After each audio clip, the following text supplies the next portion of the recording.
అందరికీ నమస్కారం అండి. ఈరోజు మనం వాణిశ్రీ గారు రచించిన అనుబంధం అనే ఓ చక్కటి కథను విందాం.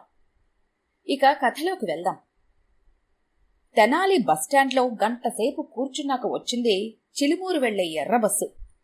హమ్మయ్య అని నిట్టూర్చి బస్సు ఎక్కింది రేవతి. చిన్ననాటి స్నేహితురాల్ని చూడాలని ఎప్పటినుంచో అనుకుంటుంది.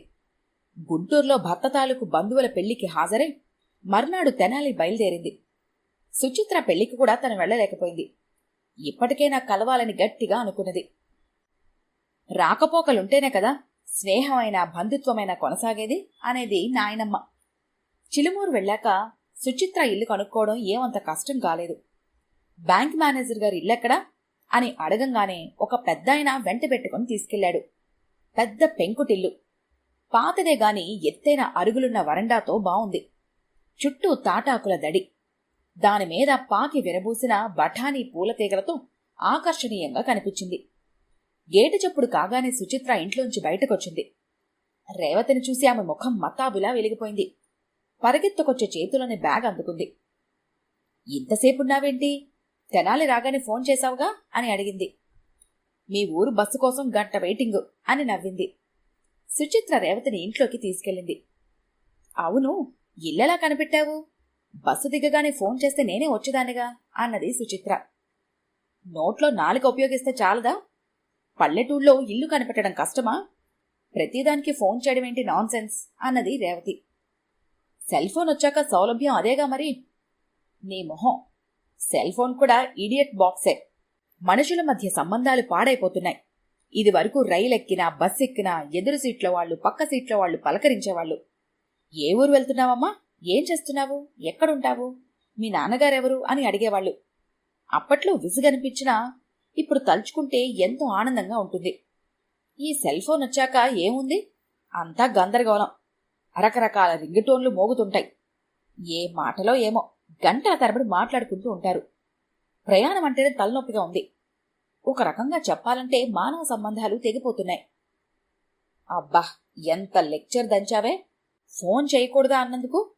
ఎంతైనా లెక్చరర్వి కదా అని గలగలా నవ్వింది సుచిత్ర. ఇద్దరూ మాట్లాడుకుంటూ ఉండగా గేటు చొప్పడైంది. సుచిత్ర వెళ్లి గేటు తీసింది. ఒక ముసలాయన లోపలికొచ్చాడు. ఇంత లేటైందే మావయ్య అని అడిగింది ఆయన్ని. దారిలో వెంకటయ్య కనిపించాడమ్మా. ఏవో కబుర్లు చెప్తూ నిలబెట్టేశాడు. వాడి చేలో పడ్డాయని ఇదిగో ఈ వేరుశనక్కాయలిచ్చాడు అంటూ చిన్న ప్లాస్టిక్ క్యారీ బ్యాగు అందించాడు. ఆయన వరండాలోని నర్సారావుపేట పడక్కుర్చీలో కూర్చొని పేపర్ చదవటం మొదలుపెట్టాడు. సుచిత్ర ఇంట్లోకొచ్చి పొయ్యి మీద కాఫీ పెట్టింది. రేవతి బాత్రూంకెళ్లి స్నానం చేసొచ్చేసరికి కాఫీ రెడీ చేసి అందించింది. వరండాలో కూర్చుని ఆయన దగ్గరికి వెళ్లి మావయ్య కాఫీ అని ఇచ్చి వచ్చింది. ఇద్దరూ చిన్నప్పటి సంగతులు గుర్తు తెచ్చుకుంటూ మాట్లాడుకుంటున్నారు. సుచిత్ర కబుర్లు చెప్తూనే వంట పూర్తి చేసింది. 1 గంట అయింది. ఏమే, మీ ఆయన భోజనానికి ఇంటికొస్తారా అని అడిగింది రేవతి. రారు, అటెండర్ వచ్చి క్యారేజ్ తీసుకెళ్తారు. బ్యాంకులోనే భోజనం చేస్తారు. ఆయన ఇంటికొచ్చేసరికి సాయంకాలం 5 దాటుతుంది చెప్పింది సుచిత్ర. బ్యాంక్ ఊళ్ళోనేగా, ఎంతసేపు వచ్చెళ్ళాలి? బ్యాంక్ అంటే డబ్బు కట్టలతో పనమ్మా, వదిలేసి మధ్యలో వెళ్లి రావటానికి మీ కాలేజీ కాదు అని నవ్వింది సుచిత్ర. ఆ మాట నిజమేలే, ఏ ఉద్యోగమైనా డబ్బా కూడే గతి అన్నది రేవతి. అమ్మా సుచిత్ర, వెళ్ళొస్తానమ్మా. వరండాలో అప్పటి వరకు కూర్చొని పేపర్లు చదువుకుంటున్న ముసలాయన గుమ్మంలో నిలబడి అన్నాడు. రేవతి ఆయన యగాదిగా చూసింది. తెల్లటి బట్టలతో ఎత్తుగా చామంచాయలో ఉన్నాడు. జుట్టు తెల్లగా ముగ్గుబుట్టలా ఉంది. భుజం మీద టర్కీ టవలు వేసుకున్నాడు. భారతీయుడు సినిమాలో కమల్ హాసన్ జ్ఞాపకం వచ్చాడు. అచ్చం అలాగే ఆ ముసలాయన గెటప్లో ఉన్నాడు. మావయ్య, భోంచేసి వెళ్ళండి అన్నది సుచిత్ర. లేదమ్మా, వాళ్ళకి రానని చెప్పలేదు. అక్కడ నా కోసం వంట చేసుంటారుగా, వృధా అవుతుంది అన్నాడు. ఆయన రేవతి వైపు యగాదిగా చూస్తుంటే సుచిత్ర చెప్పింది. నా చిన్ననాటి స్నేహితురాలు రేవతి. ఆయన చిరునవ్వు నవ్వాడు. రేవతి నమస్కారమండి అన్నది. ఆయన తల ఊపి వెళ్ళిపోతుంటే సుచిత్ర ఆయన వెనకానే వెళ్లి గేటు వేసి వచ్చింది. అదేంటే, మీ మామయ్య గారు భోజనం చేయకుండా వెళ్ళిపోతున్నారు? మీ అత్తమామలు వేరే ఉంటున్నారా ఏ అని అడిగింది రేవతి. సుచిత్ర నవ్వింది. ఆయన మా మామయ్య కాదు చెప్పింది. రేవతి ఆశ్చర్యపోయింది. మీ మావయ్య కాదా? నువ్వు మావయ్య మావయ్య అని పిలుస్తుంటే మీ మావగారే అనుకున్నాను. గమ్మత్తుగా ఉందే అంది. ఆయన ఎవరో చెప్పాలంటే ఫ్లాష్ బ్యాక్లోకి వెళ్ళాలి అంటూ సుచిత్ర చెప్పటం మొదలుపెట్టింది. మేము ఇంట్లో అద్దెకొచ్చిన మర్నాడే ఆయన వచ్చారు పొద్దున్నే. గేటు చప్పుడవగానే నేనే వెళ్లి తీశాను. ఆయన ఎవరో అర్థం కాలేదు. బ్యాంకులో లోను కోసం వచ్చిన రైతేమో అనుకున్నాను. ఆయన ఇంట్లో ఎవరినీ కలవరండి, బ్యాంకుకెళ్తారు 1 గంటలో, అక్కడ కలవండి అన్నాను. ఆయన నవ్వి, లేదమ్మా, నేను బ్యాంకు పని మీద రాలేదు. రామ్కుమార్ భార్యవా నువ్వు అన్నాడు. అవునండి. రామ్కుమార్తో వేరే సంగతి మాట్లాడాలని వచ్చాను అన్నాడు. అయితే రండి అన్నాను. హాల్లోకి తీసుకెళ్తుంటే ఆయన వరండాలోనే ఆగాడు. అక్కడ నర్సారావుపేట ఫోల్డింగ్ పడక కుర్చీ ఒక మూలగా మడిచి ఉంది. ఆయన దానివైపే చూస్తున్నాడు. ఇంతలో ఆయన డ్రెస్ చేసుకుని వచ్చారు. బాబూ, రామ్కుమార్ మీరేగా అని అడిగాడు ఆయన చూస్తూనే. అవునండి, మీరెవరు అని అడిగారు ఆయన. నా పేరు కృష్ణారావు, మాది ఈ ఊరే అన్నాడు. అలాగా, రండి లోపల కూర్చోండి అన్నాడు రామ్కుమార్. నేను ఈ వరండాలో కూర్చుంటాను అంటూ మూలన ఉన్న పడక కుర్చీ తీసి పట్టా దులిపి కూర్చున్నాడు. ఆ కుర్చీలో కూర్చోగానే ఆయన ముఖం ఆనందంతో వెలిగిపోవటం గమనించాను.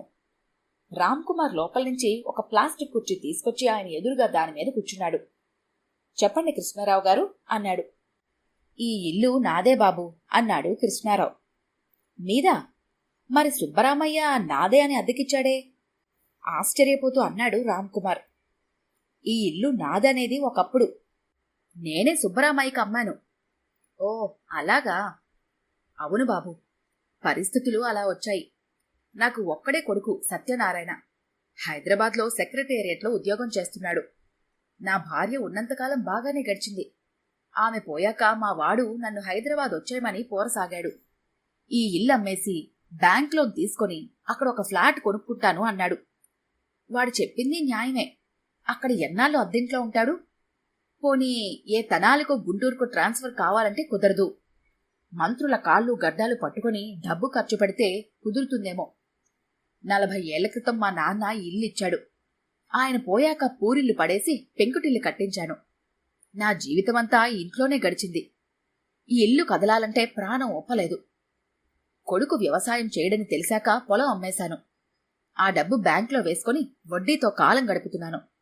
ఇల్లమ్మకుండా ఉండాలంటే ఆ డబ్బు మా వాడికిచ్చేయాలి. అదిస్తే నాకు గడవడం ఎట్లా? సంకటంలో పడిపోయాను. బాగా ఆలోచించి ఇల్లు అమ్మేశాను. ఆ డబ్బు వాడికి ఇచ్చేశాను. అయితే నేను హైదరాబాద్ వెళ్లి మా వాడి దగ్గర ఉండదలుచుకోలేదు. ఎప్పుడైనా వెళ్లి 2-3 రోజులు అక్కడ ఉండాల్సి వస్తేనే ఊపిరి ఆడనట్టుగా ఉంటుంది. అందుకని ఇక్కడే కొత్తగా కట్టిన వృద్ధాశ్రమంలో చేరిపోయాను. ప్రతిరోజు ఈ ఇల్లు, ఇంటి ముందు మొక్కలు, చెట్లు అన్నీ కలలోకొస్తున్నాయి. సుబ్బరామయ్య అమ్మినా ఆయన అందులో ఉండడు, ఎవరికో అద్దెకిస్తాడు. అప్పటి వరకు నేను ప్రతిరోజు ఇంటికొచ్చి వరండాలో ఈ పడక్కుర్చీలో కూర్చొని పేపర్లు, పుస్తకాలు చదువుకుంటూ ఉంటాను. అప్పుడుగాని నాకు మనశ్శాంతిగా ఉండదు. 40 ఏళ్ల బంధం నాకు ఈ ఇంటితో. కృష్ణారావు కన్నీళ్లు పెట్టుకుంటే మేము చలించిపోయాము. అయ్యో, బాధపడకండి, కొన్నిసార్లు పరిస్థితులకి తలవంచవలసి వస్తుంది అని ఓదార్చాడు రామ్కుమార్. అదంతా మాకు ఈయనెందుకు చెప్తున్నాడు? ఆయనకేం కావాలి అని నేను ఆలోచించాను. బాబూ, నాది ఒక కోరిక. నేను ప్రతిరోజు ఇక్కడికొచ్చి ఈ వరండాలో పడక్కుర్చీలో కూర్చొని పేపర్లు చదువుకొని వెళ్ళిపోతాను. ఉదయం వచ్చి మధ్యాహ్నం వరకు ఉండడానికి మీరు అంగీకరిస్తే. రామ్కుమార్ అందుకొని, అయ్యయ్యో, మీరంత మాట అనకండి. ఈ ఇల్లు మీదే అనుకోండి. మీరెప్పుడొచ్చినా ఎంతసేపున్నా మాకు అభ్యంతరం లేదు, ఉండదు కూడా అన్నాడు.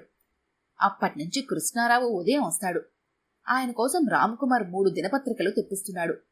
ఆ పడక్కుర్చీలో మహదానందం అనుభవిస్తూ పేపర్లు చదువుకుంటూ కాలం గడుపుతాడు. నేను కాఫీ ఇస్తాను. భోజనానికి ఉండమంటే ఏదో ఒకటి చెప్పి వెళ్ళిపోతాడు. ఎప్పుడైనా పండుగలప్పుడు బలవంతం చేస్తే ఆ ఒక్కపూట భోజనం చేస్తాడు. ఆయనకి చాలా అభిమానం.